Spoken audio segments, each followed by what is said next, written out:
Hi guys. तो आज हम सीखने वाले हैं कि आप जो ईयर एंड में एन्युटी पे करनी होती है उसका अमाउंट कैसे निकालते हैं। तो मान लो कि आप एक लोन लेते हैं 1 लाख रुपीज़ का बैंक से, और बैंक आपसे उस पर इंटरेस्ट रेट चार्ज करता है 15% पर एनम। और जो आपका लोन का टेन्योर है वो मान लो कि वो 8 ईयर्स का है। तो आप कैसे निकालोगे कि आपको हर ईयर के एंड पे कितना पे करना पड़ेगा। तो इसके लिए हमें एक्सेल एक फंक्शन देता है जिसको हम बोलते हैं पीएमटी फंक्शन। तो आइए देखते हैं कि हम कैसे निकाल सकते हैं। तो आप सबसे पहले इक्वल टू दबाएंगे, और क्योंकि ये कैश आउटफ्लो है तो आप माइनस का बटन प्रेस करेंगे, और जिसके बाद पीएमटी फंक्शन प्रेस करेंगे।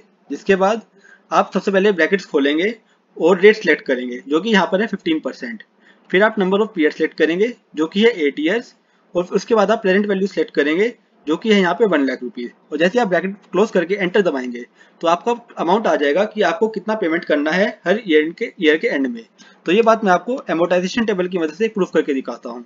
तो मान लो सबसे पहले आप ईयर लिख लेंगे जो कि है हमारे टोटल में 8 ईयर्स। तो मैं यहाँ पे 8 ईयर्स तक टोटल में लिख लूंगा, और उसके बाद आपका ओपनिंग बैलेंस लिख लेना है जो कि हमारे यहाँ पर है 1 लाख रुपीज़, जो सबसे पहले 1 लाख रुपीज़ का आएगा। और उसके बाद आपको इंटरेस्ट रेट कैलकुलेट करना है। इंटरेस्ट कैलकुलेट करना है 15% पे, तो वो होगा ओपनिंग बैलेंस मल्टीप्लाई बाय 15%।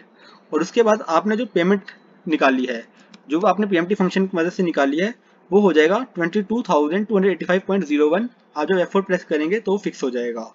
और लास्ट में आपको क्लोजिंग बैलेंस निकालना है ईयर एंड पे, जो कि आप बड़े ही आराम से निकाल सकते हैं।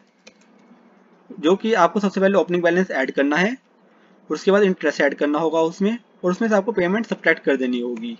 और फिर अगले साल का जो ओपनिंग बैलेंस होगा वो लास्ट ईयर का क्लोजिंग बैलेंस होगा।